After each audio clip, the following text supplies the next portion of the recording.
Bom dia, meu nome é Vitor, eu faço o grupo com o Arthur, o Leonardo, o Matheus e o Vinícius. Nós vamos falar de microfabricação. A título de introdução, a ideia é mostrar historicamente como a microfabricação se tornou necessária. Para isso, nós temos que voltar aos anos 50, com a invenção do transistor. Quando isso aconteceu, os primeiros processos de microfabricação se tornaram necessários para que seja possível a criação dos circuitos integrados, que reúnem diversos transistores dentro da mesma plaquinha. Vale destacar o desafio que isso representava para a engenharia na época. Hoje, graças à microfabricação, os dispositivos eletrônicos podem ser comercializados a baixo custo. Então, aqui à direita, nós temos alguns exemplos desses dispositivos que são facilmente encontrados a preços realmente bem baixos. Em seu livro Introdução à Microfabricação, Sami Francila afirma que o silício é o material mais utilizado como substrato, por isso ele é o cavalo de batalha da microfabricação. São feitos wafers de silício, que serão amplamente usados nos dispositivos que citei há pouco. O silício se torna vantajoso devido às suas diferentes formas de organização molecular. Então, na figura, podemos ver A, B e C.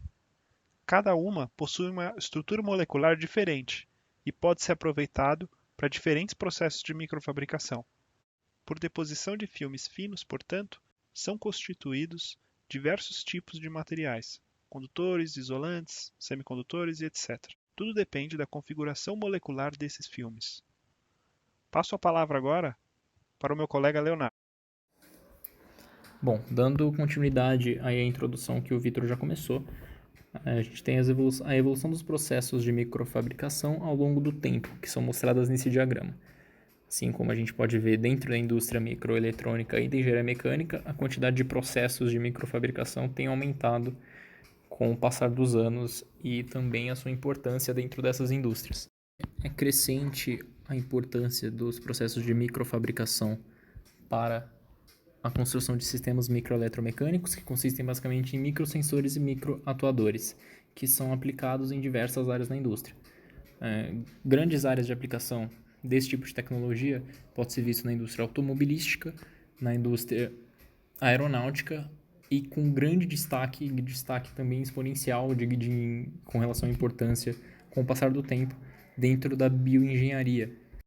Bom, detalhando um pouco mais na área de bioengenharia, que é o que a gente encontrou que tem vasta aplicação desses MEMS, né, sistemas microeletromecânicos, a gente pode ver diversas aplicações dentro da área de biologia e medicina, de construção de equipamentos, de ferramentas distintas, dentro de quatro grandes grupos, que a gente pode ver listados aí no slide. Ferramentas para biologia molecular e bioquímica, ferramentas para biologia celular, biosensores e, que a gente vai dar mais destaque, ferramentas para medicina.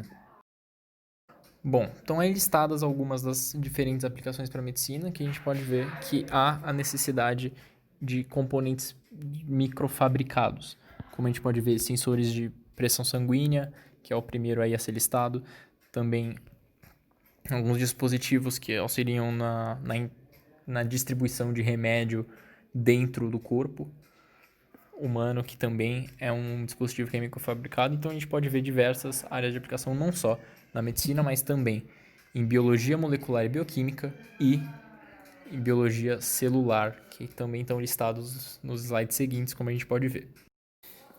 Bom, no geral essas são as aplicações que a gente achou de maior destaque de microfabricação. Agora eu passo a palavra para o Arthur, que vai aprofundar um pouco mais a discussão a respeito de microfabricação dentro do contexto de engrenagens. Olá pessoal, agora iremos focar especificamente na fabricação de microengrenagens. Vamos apresentar 8 processos utilizados atualmente na indústria, convencionais e não convencionais, desde microusinagem até processos liga.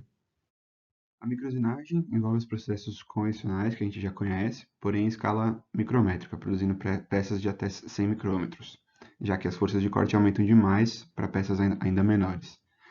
Na imagem, por exemplo, a gente vê aparatos para microtorneamento, microfresamento e microfuração, que pode produzir, por exemplo, furos de 20 micrômetros de diâmetro. Porém, o grande desafio da microusinagem é a fabricação das ferramentas de corte nas formas e dimensões corretas. Exemplificando aqui o microfresamento, na imagem ao lado a gente pode ver o aparato utilizado no processo. Trata-se de um processo com alta produtividade e precisão e que faz uso de ferramentas com diâmetro menores que 1 milímetro. Aqui, entrando um pouco mais em detalhes do aparato, nesse caso a gente tem uma ferramenta com diâmetro de 0,6 milímetros e aqui na esquerda a gente consegue ver a máquina de controle numérico que garante a precisão do corte. No microfresamento, a rugosidade da peça é um dos parâmetros que reflete quão adequados estão os parâmetros de corte pré-definidos e é mais difícil de ser controlada quando comparada com o fresamento em escalas maiores. Além disso, para a furação de peças mais esbeltas, recomenda-se o uso da microusinagem a laser, devido à alta precisão e aos baixos índices de microtrincas que o processo apresenta. Agora, passando um pouco para processos não convencionais, as microengrenagens elas podem ser feitas por diferentes materiais, como aços, bronzes e até titânio. E para materiais duros e de difícil usinagem, a gente pode utilizar o método da WDM, que significa Wire Electronic Discharge Machining. Discharge machining. But instead of a blade, like a bandsaw, Wire EDM uses an electrically charged hair-thin wire to remove microscopic particles and shape the part. These animations help show how Wire EDM works. The wire carries one side of the charge, conductive material carries the other side of the charge. And when the two get close, a white-hot electrical spark jumps the gap, melting away tiny dust particle-sized pieces of metal, 2 microns. Então, como a gente pode ver no vídeo, o procedimento faz uso de um fio de material condutor extremamente fino. Trata-se de um processo com alta precisão, que resulta em baixas tensões residuais e elimina operações seguintes de acabamento. Na imagem aqui à direita, a gente pode ver uma engrenagem de 1 milímetro de diâmetro, feita em aço pela técnica da WDM, utilizando um fio de tungstênio. Essa engrenagem pode ser aplicada em micromotores que funcionam com alto torque e baixa rotação. Um terceiro processo que pode ser utilizado é da microinjeção, que abrange os conceitos de metalurgia do pó e da injeção de plásticos. No próximo slide eu vou mostrar um passo a passo do processo, mas trata-se de uma técnica para a produção de engrenagens de diâmetro menores que 50 micrômetros, preferivelmente de material cerâmico, porque os pós cerâmicos eles são mais seguros e fáceis de manusear em dimensões tão pequenas. Essas engrenagens podem ser utilizadas em relógios, câmeras, além de sistemas eletrônicos e na bioengenharia. Agora, entrando um pouco mais no processo em si, assim como na metalurgia do pó, primeiro ocorre a produção da matéria-prima, que consiste em um micropó cerâmico ou metálico, com a adição de um binder orgânico. O material é, então, injetado a alta pressão no molde da engrenagem, que possui dimensões que já consideram o encolhimento da peça, que ocorrerá durante a sinterização. O resultado é a peça verde, que segue para a remoção do binder, que pode ser por degradação térmica ou através de algum solvente. Finalmente, a chamada peça marrom entra na sinterização e obtém-se o produto final. Agora, falando um pouco das vantagens e desvantagens desse processo de microinjeção, com os pontos positivos, a gente pode destacar que as peças têm alta precisão e há um baixo desperdício de material.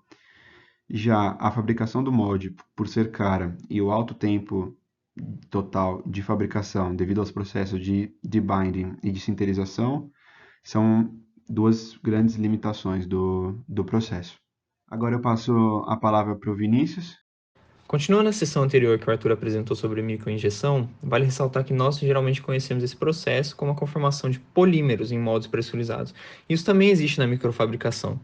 Então, considerando que já está tudo pronto, já tem um molde e tudo mais, a gente pode escolher alguns materiais como acrílico, polissulfona, policarbonato, e deve se atentar a parâmetros desses materiais, como os de transição vítrea, de adesão e alguns de comportamento estrutural em geral. Em termos do processo, a gente tem que se atentar, por exemplo, à velocidade de injeção, a temperatura dos nossos equipamentos, etc.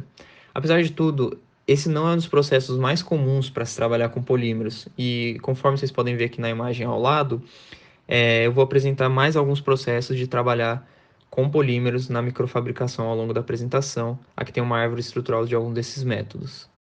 E só para exemplificar e ilustrar um pouco desses parâmetros, a gente tem aqui uma listagem de polímeros diferentes sendo trabalhados, onde a gente pode ver que especialmente com relação a temperaturas de trabalho, tem uma diferença notável.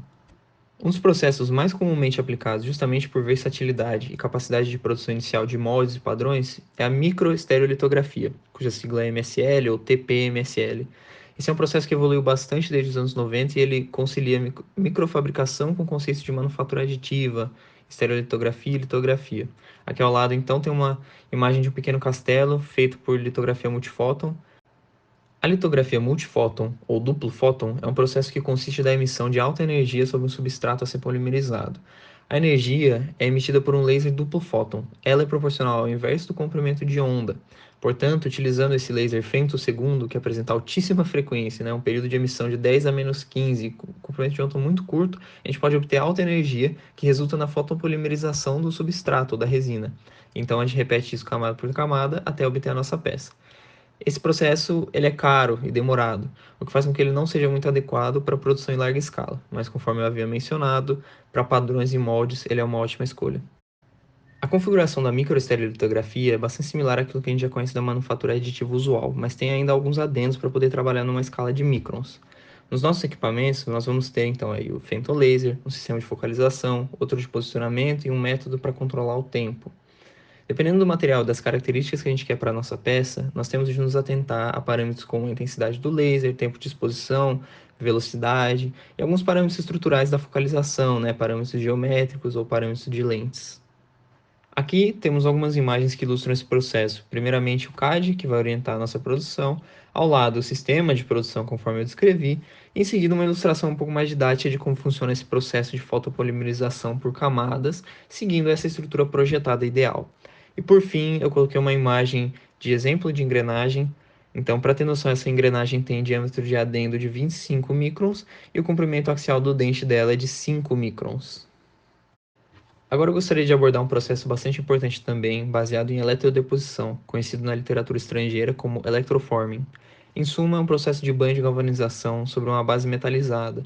Ele tem alta precisão e pode ser utilizado em diversas formas, até quando queremos fabricar um molde ou um padrão metálico.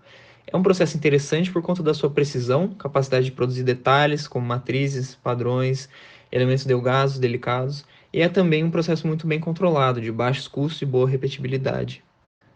Aqui eu coloquei um diagrama que mostra a influência dos parâmetros de processo na peça, especificamente na dureza. Então ali podemos ver que a temperatura do banho e a densidade da corrente aplicada são fortes influências na dureza da peça. Em termos de engrenagem, é importante se atentar ao comportamento da peça mediante exposição a esforços. Aqui o níquel e suas ligas compõem o material mais típico, mas podemos trabalhar também com cobre, ouro e alguns compósitos nanoparticulados com carbono e alguns óxidos.